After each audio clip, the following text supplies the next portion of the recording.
Hello, my dear students. Uh, Today's topic based on properties of gamma function.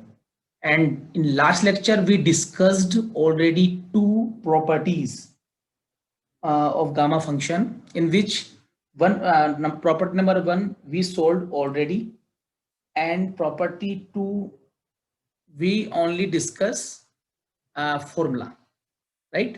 तो यहाँ पर आज उसकी फॉर्मूले को हम प्रूफ करेंगे. तो अगेन मैं एक बार रिमाइंड कर रहा हूं. फर्स्ट प्रॉपर्टी नंबर वन मैंने आपको प्रूफ करवाया था. Gamma 1 is equal to 1. We have discussed already, हम इसको प्रूफ कर चुके हैं. प्रॉपर्टी नंबर 2 हमने सिर्फ फॉर्मूला डिस्कस किया था, हमने इसे प्रूफ नहीं किया था. Then property number two is gamma n+1 is equal to n gamma n, where n is greater than 0. Property को हमने सिर्फ डिस्कस किया था, वी डिड नॉट सोल्व. कैसे ये आया था उसे हमने नहीं किया, तो आज इसको हम सोल्व करेंगे. तो प्रॉपर्टी नंबर 2 का सॉल्यूशन देखिए.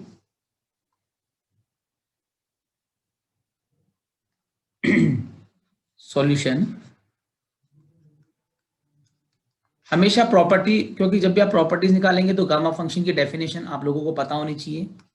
By definition of gamma function is the property number 2. तो गामा फंक्शन का जो डेफिनेशन है, 0 to infinity e raised to power minus x to power n-1 into dx. इसको आप 1 मान लीजिए. यहां पर x की वैल्यू ग्रेटर देन 0 है. ठीक है. अब इस जगह पर अगर n की जगह हम n+1 रखें, यानी कि आपने n की जगह n+1 यहाँ पर पुट कर रहे हैं अकॉर्डिंग टू क्वेश्चन, क्योंकि हमारा क्वेश्चन है n+1 की वैल्यू फाइंड करनी है. तो n की जगह आप n+1 यूज करें. 0 to infinity e raised to power minus x to power n+1 minus 1 dx. 1 से 1 क्या हो गया? कैंसिल. अच्छा, ये वाला जो इंटीग्रेशन है ये कैसा है? इम्प्रॉपर. क्योंकि मैंने बताया था जब इन्फिनिटी आता है तो इम्प्रॉपर होता है. ये डेफिनेशन में मैंने बताया था आपको, ये इम्प्रॉपर इंटीग्रेशन है. और दूसरी बात, ये सेकंड आइलेरियन इंटीग्रल भी कहलाता है. It is known also second Eulerian integral.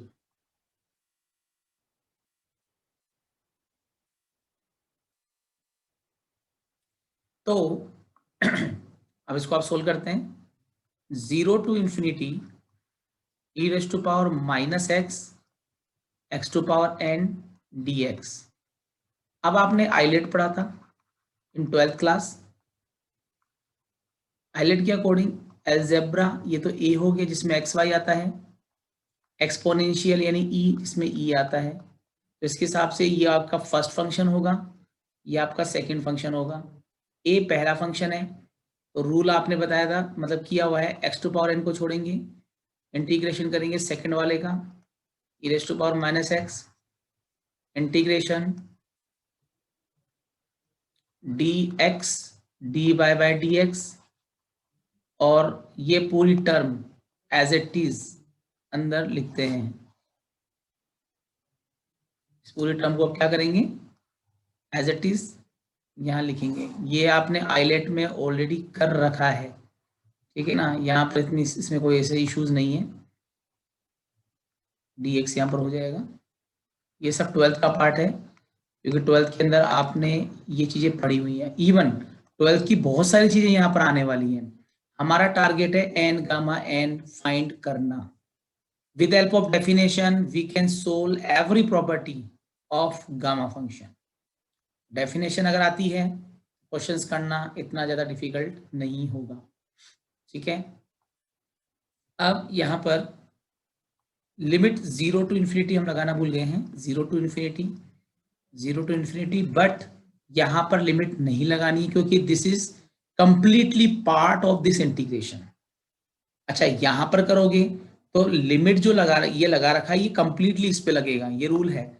जैसे x की पावर n को हम छोड़ते हैं e raise to power minus x, और फिर माइनस का भी ये नेगेटिव यहाँ लगा दीजिए, और इस पूरे का इंटीग्रेशन होगा 0 टू इन्फिनिटी, क्योंकि लिमिट जो है वो तो कंप्लीटली लगेगी, लेकिन इंटीग्रेशन सेकंड वाले पोर्शन का होता है, ये रूल है। ऐसा नहीं कि इसको छोड़ दिया और सिर्फ इसका इंटीग्रेशन कर लिया, इंटीग्रेशन तो इसका किया, लेकिन लिमिट जो है वो इन दोनों पर एक साथ लगती है। तो e raise to power minus x का इंटीग्रेशन होता है e raise to power minus x upon -1। वो जो -1 है उसको मैंने यहाँ पर आगे पीछे की तरफ, मतलब यहाँ इस जगह पर लिखा है। अब सेकंड वाले पोर्शन की हम बात करते हैं। इसका हो जाएगा डिफरेंशियल nx n -1, इसका minus e raise to power minus x into d x. इसका डिफरेंशियल आप जानते ही हैं। इसका इंटीग्रेशन अगेन नेगेटिव टर्म वैसे नीचे आती है लेकिन आगे लिखा है कंप्लीटली, इसका इंटीग्रेशन ये हो जाएगा और यहाँ पर आपके पास dx बचेगा, ठीक है। माइनस को आप बाहर कीजिए, माइनस को आप बाहर करें और हम इसको लिख सकते हैं x to power n e raise to power plus x, limit 0 to infinity, ठीक है।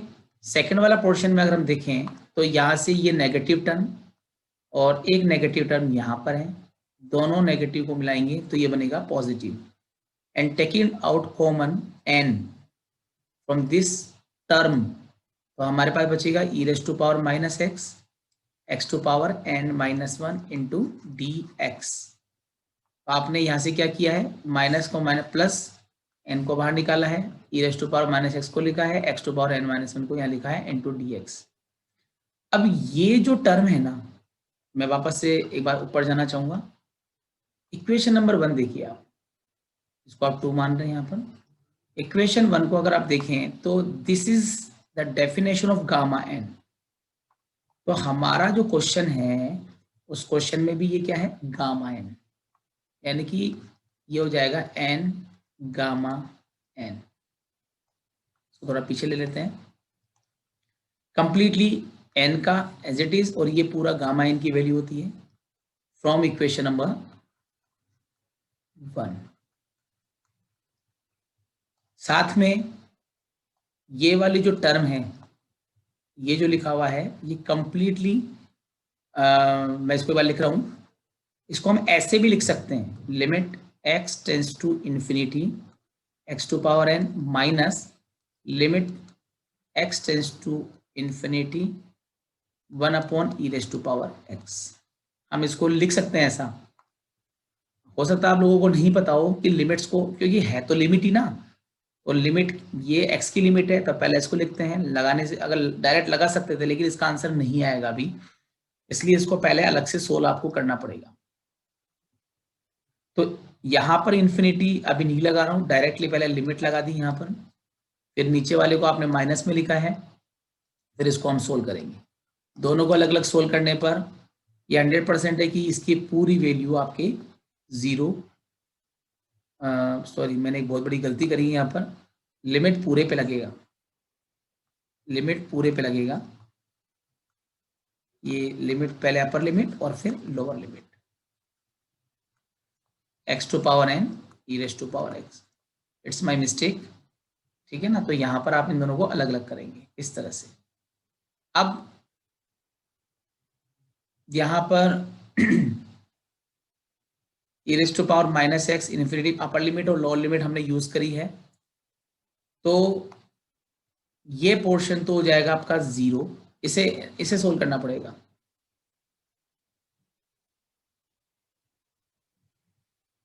यहाँ पर इन्फिनिटी नहीं आएगा, यहाँ पर 0 आएगा, ठीक है। तो x tends to infinity x to power e raise to power x और इसकी पूरी वैल्यू क्या हो जाएगी 0, क्योंकि यहाँ पर x की जगह जैसे आप 0 पुट करते हैं तो ये पूरा 0 हो जाएगा और e रेस्ट टू पावर 0 वैसे ही 1 होता है। तो e रेस्ट टू पावर 0 यहाँ पर 1 होता है जब आप लिमिट लगाएंगे, और लिमिट लगाने के बाद में ये वाला पोर्शन तो हो जाएगा 1 और ये वाला हो जाएगा 0, तो 0/1 0 होता है, ठीक है। और ये हो जाएगा n गामा n। तो हमारे पास जो रिमेनिंग टर्म होगी वो है limit x tends to infinity. Second वाला पार्ट सोल्व करना टफ नहीं था, बट फर्स्ट पार्ट को सोल्व अपन को अलग से करना पड़ेगा। मैं आपको बता देता हूं कि इसकी वैल्यू यहां पर अभी 0 है। अब कैसे है, 2 मिनट वेट कीजिए। अच्छा, इसके लेफ्ट में किसको सोल्व कर रहे हैं आप, n+1 गामा ऑफ n+1 को हम सोल्व कर रहे हैं, इसलिए ये वाली जो टर्म है ये क्या होगा, 0 के इक्वल होगा। अब कैसे होगा वो मुझे आपको अलग से बताना पड़ेगा। जिसकी लिमिट अच्छी है उसके लिए क्वेश्चन करना टफ नहीं है, और जिनको लिमिट सोल्व करना कम आता है उनके लिए प्रॉब्लम है, ठीक है। तो वैसे इसका जो स्टैंडर्ड वैल्यू है वो 0 होता है। सो आई एम टेकिंग 0 और यहाँ n गामा n लिखेंगे इसको। तो कंप्लीटली जो फाइनल आंसर आपके इस क्वेश्चन का होगा वो है n+1 gamma of n+1 is equal to n gamma n, ठीक है। इसको हम आगे यूज करेंगे।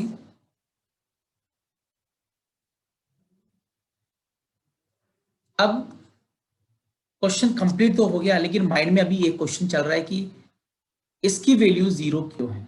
तो हम इसको अलग से डिस्कस कर लेते हैं। मैंने बीच में इसलिए नहीं कराया क्योंकि क्वेश्चन अपना डिस्टर्ब होता। मैं अब इस क्वेश्चन को, इस टॉपिक मतलब ये जो कंडीशन है इसको मैं अलग से सोल्व करके आपको दिखाता हूँ, आपको इजीली वो चीज समझ में आ जाएगी, ठीक है।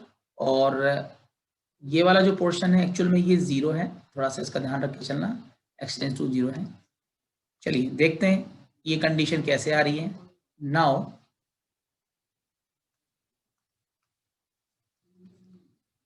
इसको मैं अलग से सोल्व करके दिखा रहा हूँ। वी डिस्कस, आपको लिमिट्स की थोड़ी सी यहाँ पर प्रैक्टिस हो जाएगी और रिमाइंडर भी होगा, क्योंकि काफ़ी टाइम बाद आप कर रहे हैं तो हो सकता है कि आपके माइंड में वो चीज़ नहीं आए जो हमने पहले की हुई है। Limit x tends to infinity x to power n e raise to power x को आपको सोल्व करना है, ठीक है।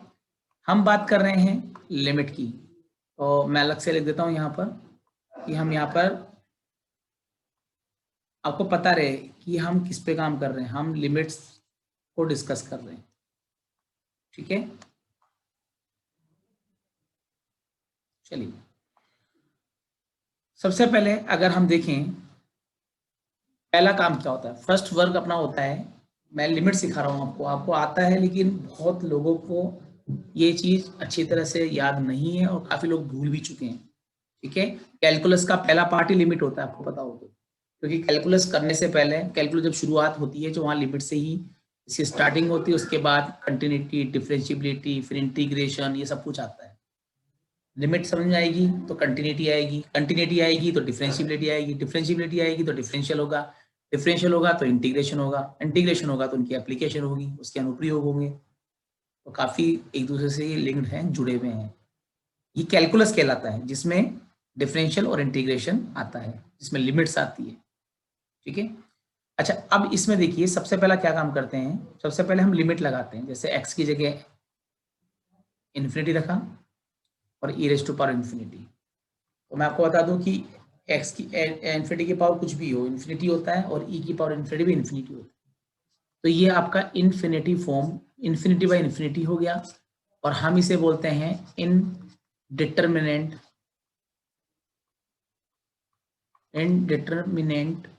फॉर्म, यानी अनिर्धारित, जिसकी वैल्यू फिक्स नहीं होती है।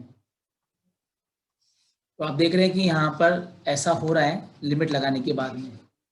अब क्या किया जाए, जब ऐसा होता है तो फिर हम इसमें डीएल हॉपिटल रूल यहाँ पर अप्लाई करते हैं। मैं यहाँ लिख रहा हूँ बाय डी एल हॉपिटल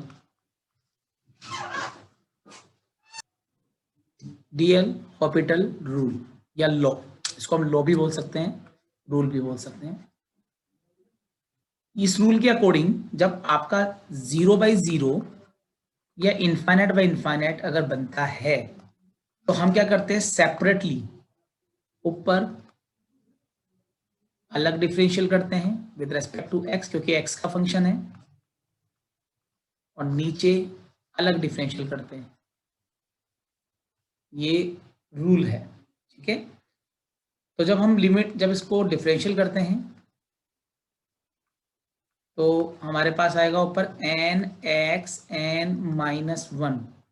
और नीचे बचेगा e⁻x। मतलब आप नीचे वाले पोर्शन का कितनी बार भी डिफरेंशियल कर लीजिए, कोई इम्पैक्ट नहीं पड़ता है। लेकिन ऊपर वाले का डिफरेंशियल में क्या हुआ, पावर आगे आ गई, पावर में से एक कम कर दिया, ठीक है। लेकिन अगर वापस से इसमें अगर हम लिमिट लगाते हैं n को छोड़कर, तो इन्फिनिटी की पावर -1, ये तो वापस से इन्फिनिटी आएगा, पावर चाहे कुछ भी हो, और नीचे e⁻∞ वैसे भी इन्फिनिटी होती है, ठीक है ना।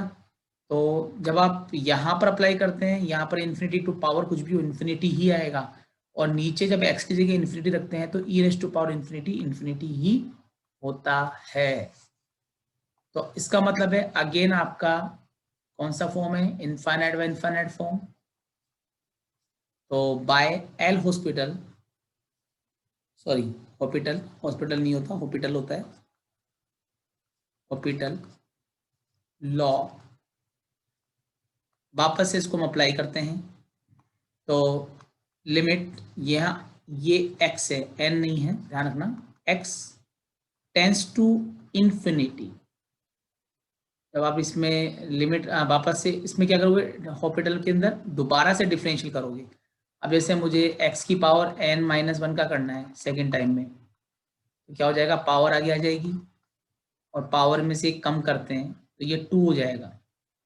भाई कम करोगे तो एक और कम होगा, तो -1 तो पहले से ही है, तो ये क्या -2 हो जाएगा। जब दोबारा करोगे तो n-1 तो है ही, n-2, फिर एक बार और करोगे तो n-3 आ जाएगा, मतलब पावर को आगे लेके एक और निकल के आ जाएगा। तो जब बार बार में डिफरेंशियल करोगे तो पावर आ गया, पावर में से कम करते जाइए। तो देखो यहाँ पर आपकी बार पावर आगे आएगी, n तो पहले से था, x की पावर n-1, और नीचे कोई इम्पैक्ट नहीं पड़ता है। तो आपने क्या किया, जब फर्स्ट जैसे x की पावर n का फर्स्ट टाइम करोगे तो n(x(n-1) आएगा। जब आप दोबारा से करेंगे, अगर इसका दोबारा से इसका करेंगे तो ये आएगा n-1 x to power n-2, power बढ़ जाएगी ऊपर।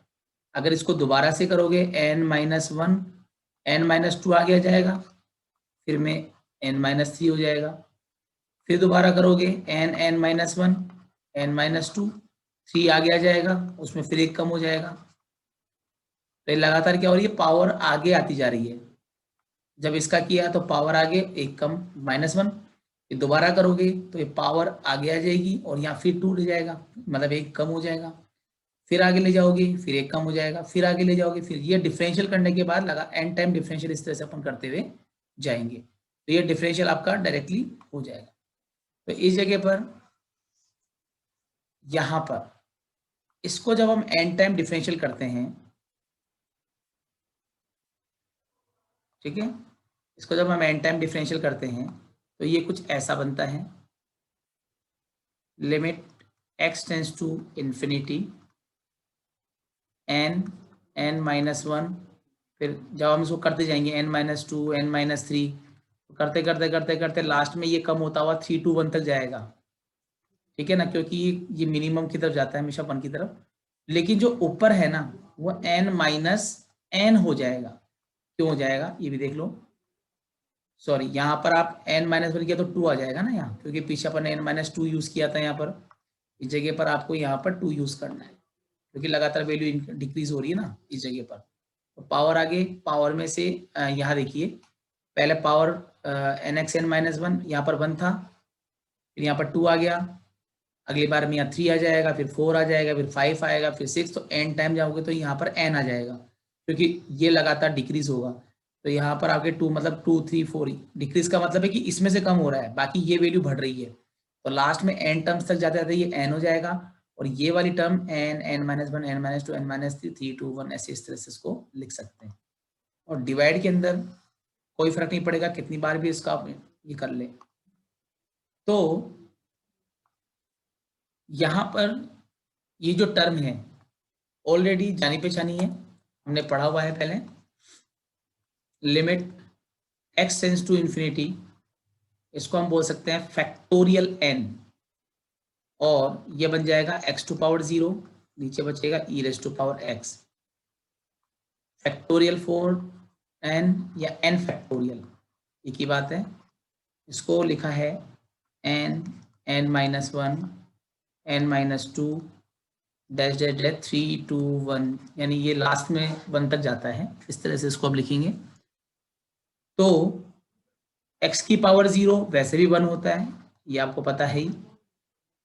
फैक्टोरियल n को आप बाहर निकाल दीजिए और हमें लिमिट यूज करनी है सिर्फ 1/e rays to power x पर, ठीक है।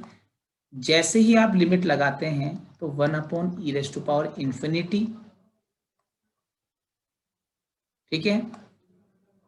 तो factorial n e raise to power infinity होता है, और इसकी वैल्यू हो जाएगी 0, क्योंकि 1/इंफिनिटी 0 होता है, तो कंप्लीटली क्या हो जाएगा 0।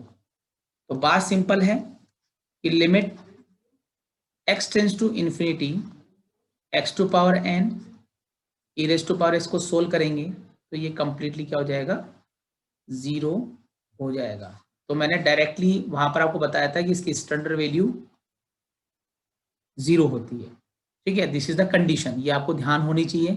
तो इस तरह से उसको प्रॉपर्टी नंबर 2 को हम कर सकते हैं। Now I am taking property number 3। Property number 3 बहुत आसान है, ज़्यादा कुछ उसमें दिया हुआ नहीं है, मैंने आपको थोड़ा वो डिस्कस लास्ट क्लास में किया था। शो दैट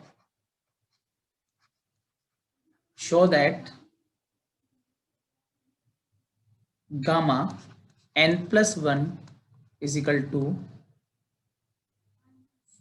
n फैक्टोरियल, और फैक्टोरियल एक ही बात है, वो लिखने का टेक्निक अलग अलग है। n is equal to 1, 2, 3 and so on. इसको सोल्व करने के लिए थोड़ा सा प्रॉपर्टी नंबर 2 को ही हम यहाँ पर डिस्कस करेंगे, इजीली आप समझ सकते हैं। इसका सॉल्यूशन देखिए। उस सॉल्यूशन को बताने से पहले मैं थोड़ी चीजें यहाँ से आप लोगों के साथ कुछ डिस्कस करना चाह रहा हूँ। आपको पता है अभी जस्ट हम पढ़ चुके हैं n gamma n+1, gamma n+1 को आप लिखते हैं n गामा n, यानी कि आपने क्या किया, जो n है उसको n गामा n लिखने का मतलब है यहाँ +1 है, यहाँ पर +1 नहीं है, यानी एक वैल्यू यहाँ पर 1 यहाँ पर कम हो गया है, ठीक है। अब मान लीजिए यहाँ पर मैं लिखता आपके जैसे n+1 आपने लिखा है, उसी तरह से अगर यहाँ n लिखा जाए तो क्या होगा, एक वैल्यू फिर एक 1 फिर कम कर लीजिए तो n-1, यहाँ पर n-1 हो जाएगा, ठीक है। यहाँ पर n है तो कम हो गया, एक एक इसमें लेस होगा।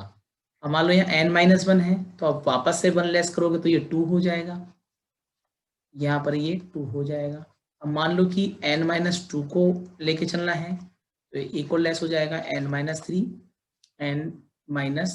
इन गामा। तो ये कंडीशन आप अप्लाई कर सकते हैं, ठीक है। रेगुलर बेस पर आप ये चीज बना सकते हैं एक के बाद एक। तो n+1 है तो n गामा n, यानी कि एक कम हो जाएगा, 1 कम हो जाएगा। इसी तरह से गामा n की बात करें तो -1 यानी 1 लेस हो रहा है, माइनस करेंगे तो एक और लेस हो जाएगा तो 2 हो जाएगा, और 2 करोगे तो एक और लेस हो जाएगा 3। तो ये एक पूरी एक प्रोसीजर है, बना सकते हैं। तो इस क्वेश्चन में आप यही कर रहे हैं। वी नो दैट सिंस हम पढ़ चुके हैं gamma n+1 is equal to n gamma n, ठीक है। अब मैं जो ये n है सेकंड वाला पोर्शन मैं बात कर रहा हूँ इसकी, इसको क्या लिखा हुआ है इसने n-1 n, ये लिखना है तो हम इसको लिख सकते हैं n-1 गामा n-1, फिर हम इसको थोड़ा सा और आगे प्रोसेस करते हैं n-1। अब की बार मैं इसकी बात कर रहा हूँ, इसको आप क्या लिख सकते हैं, देखो यहाँ लिखा हुआ है n-2 गामा n-2। तो इस प्रोसेस को हम n टाइम कंटिन्यूसली इसको हम बढ़ाएंगे, तो ये जो टर्म है n-1, n-2, n-3, n-4, 3, 2, 1, मतलब ये कम होता हुआ इस तरह से बन जाएगा n-1, n-2, n-3 and dash dash dash 3, 3 into 2 into 1, मतलब लगातार इसको हम क्या कर रहे हैं, कम कर रहे हैं, 3 इंटू 2 इंटू 1। तो ये एज इट इज मतलब इसको कम कर रहे हैं। अच्छा ये देखिए इनिशियल में दोनों का n सेम है, यहाँ पर n-1 n-1 सेम है, या n-2 n-2 सेम है, तो ऑब्वियसली लास्ट में अगर यहाँ 1 है तो गामा के अंदर भी यहाँ पर क्या आएगा, 1 आएगा। ठीक है, तो ये तो बन जाएगा आपका फैक्टोरियल n, और गामा 1 की वैल्यू 1 होती है, क्योंकि गामा हम प्रॉपर्टी 1 पढ़ चुके हैं, गामा 1 इज इक्वल टू 1 होता है। ठीक है, और ये जो रिमेनिंग टर्म है, ये वाली टर्म, ये कंप्लीटली आपके फैक्टोरियल की फॉर्म में लिख सकते हैं। तो ये आपका होगा फैक्टोरियल n। ठीक है, ये हमको पता होना चाहिए कि फैक्टोरियल n की वैल्यू क्या होती है। Factorial n, n-1, n-2, 3, 2, 1 is equal two factorial n लिखा जा सकता है। ठीक है, तो दीज आर द कंडीशन जो हमें पता होनी चाहिए। ये कंडीशन अलग है, ये कंडीशन अलग है। तो ये आपने प्रूफ किया। तो ओवरऑल आपको प्रॉपर्टी 2 और 3 से क्या लर्न करना है, ओवरऑल आपको याद करना है जो मैं आपको बता रहा हूँ कि गामा n+1 की जो वैल्यू है उसको हम लिख सकते हैं n गामा n, या लिख सकते हैं फैक्टोरियल n, या फैक्टोरियल n फैक्टोरियल, जो भी आप बोलते हैं। ये कंडीशन आपको ध्यान रखनी है, क्वेश्चन करते समय इसका यूज होगा। ठीक है, तो ये कंडीशन प्रॉपर्टी नंबर 1 को शो करता है, ये वाली कंडीशन, और ये जो कंडीशन है सेकंड वाली, ये प्रॉपर्टी नंबर, मतलब ये प्रॉपर्टी 2 था और ये प्रॉपर्टी 3 था। प्रॉपर्टी 1 हमने यहाँ यूज कर ही ली है। अच्छा, एक रिमार्क है, इनकी हेल्प से एक रिमार्क है जो आपको याद रखना है, जरा समझे।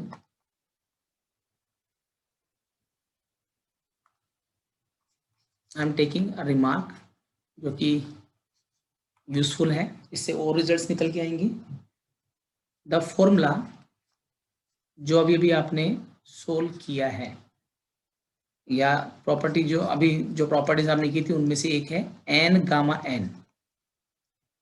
ये जो n गामा n है, इसको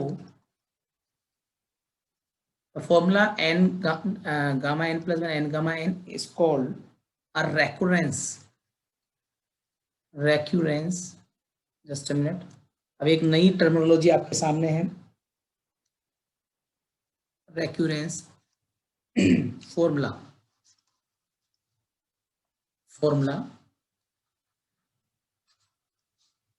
फॉर गामा फंक्शन। तो स्पेशल फंक्शन जो हमारे एक सेपरेट बुक चलती है, इसकी सेपरेट ब्रांच हुई एक तरीके से उस कैलकुलस की, जिसके अंदर बहुत सारे फंक्शंस आते हैं, बहुत सारे टर्म्स आती है, बीटा फंक्शन, गामा फंक्शन के अलावा बहुत सारे फंक्शंस होते हैं। वहां पर जब हम फॉर्मूले की हेल्प से नए नए रिजल्ट्स बनाते हैं, तो उनमें में उनको रेकरेंस रिलेशन या रेकरेंस फॉर्मूला, एक नई नाम आपको सुनाई देगा वहां पर, और कहीं तो कम सुनाई देगा, लेकिन स्पेशल फंक्शन में इनको हम रेकरेंस रिलेशन बोलते हैं या फॉर्मूला बोलते हैं। एक्चुअल होते फॉर्मूले ही है, लेकिन इनको एक नेम दिया गया है। ठीक है, अब इससे आपको क्या बेनिफिट मिलेगा, देखिए इस फॉर्मूले से क्या कंडीशन निकल के आ सकती है वो हम एक बार देख लेते हैं। अभी आपने n गामा n को लिखा है गामा n+1। मैं बात यहां की कर रहा हूं, इसको मैंने पहले लिखा है, इसको बाद में। तो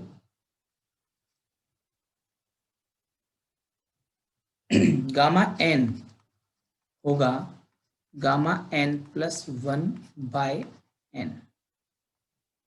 ये एक नई कंडीशन आपके सामने है। ठीक है, इसको आपको ध्यान रख के चलना है।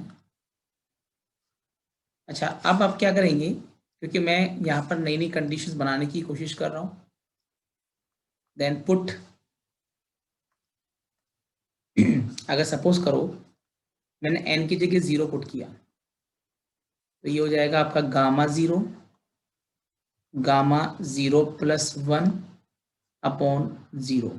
ठीक है, अब गामा 0 प्लस 1 तो गामा 1 होता है, नीचे 0 होगा, और आपको पता है गामा 1 की वैल्यू 1 होती है, तो 1 अपॉन 0, यानी 1 अपॉन 0 क्या होता है, इन्फिनिटी। अगेन n की जगह 0 पुट किया, 0 यहाँ पर रख रहा हूँ मैं, 0 प्लस 1 अपॉन 0 यहाँ रखेंगे तो 0 प्लस 1 1 होता है, गामा 1 की वैल्यू 1 होती है, नीचे 0 है, 1 अपॉन 0 इन्फिनिटी होगा। तो क्या प्रूफ हुआ, तो आपने एक नई चीज सीखी कि गामा 0 की वैल्यू इन्फिनिटी होती है, या इनफाइनाइट आप जो बोलते हैं होती है। ये भी एक कंडीशन है जो हमें याद रख के चलनी है। ठीक है, इसी तरह से एक केस, एक कंडीशन और है जो मैं आपके साथ शेयर करना चाहता हूँ।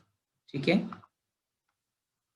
एक कंडीशन मैं और शेयर करूंगा आप लोगों के साथ में, प्रूफ कर सकते हैं, लेकिन मैं उसे क्योंकि सबके प्रूफ पॉसिबल मतलब कर सकते हैं, लेकिन यहाँ पर इसकी नीड नहीं है, डायरेक्टली बता रहा हूँ। तो यहाँ पर आपके सामने एक नई चीज है, गामा 0 की वैल्यू इन्फिनिटी होती है। इसके साथ में एक कंडीशन और है जो आपको ध्यान रखनी है, मैं अदर कलर के पेन से इसको लिख देता हूँ। Gamma of minus n is equal to gamma of minus one is equal to infinity होता है। अब n क्या है, n तो पॉजिटिव ही है, n being a positive integer, n तो पॉजिटिव इंटीजर है, इंटीजर का मतलब है 1, यानी कि n प्लस, लेकिन बाहर नेगेटिव, 1 -1 -2 -3 -4 -5 सबके लिए इन्फिनिटी होगा, क्योंकि n तो पॉजिटिव है लेकिन बाहर माइनस है, इसलिए नेगेटिव हो रहा है। लेकिन इंटीजर का मतलब है 1 2 3 4, पॉजिटिव इंटीजर जो 1 से स्टार्ट होता है, नेचुरल नंबर्स की तरह 1 2 3 4, उनकी वैल्यू भी क्या होगी, इन्फिनिटी होगी। अच्छा, 0 भी रख दोगे तो भी इन्फिनिटी तो यहाँ आ ही रहा है। तो ये एक नई कंडीशन आप लोगों के सामने है जो आपको याद रख के चलनी है। तो ये तरीका है, मतलब ये छोटे छोटे पार्ट्स हमने यहाँ डिस्कस किए हैं। अभी इसकी और भी प्रॉपर्टीज बाकी हैं जिन्हें हम डिस्कस करेंगे नेक्स्ट लेक्चर के अंदर, which will be lecture number 4। ठीक है, तो कंटिन्यू बने रहे हैं। Okay, thank you, take care.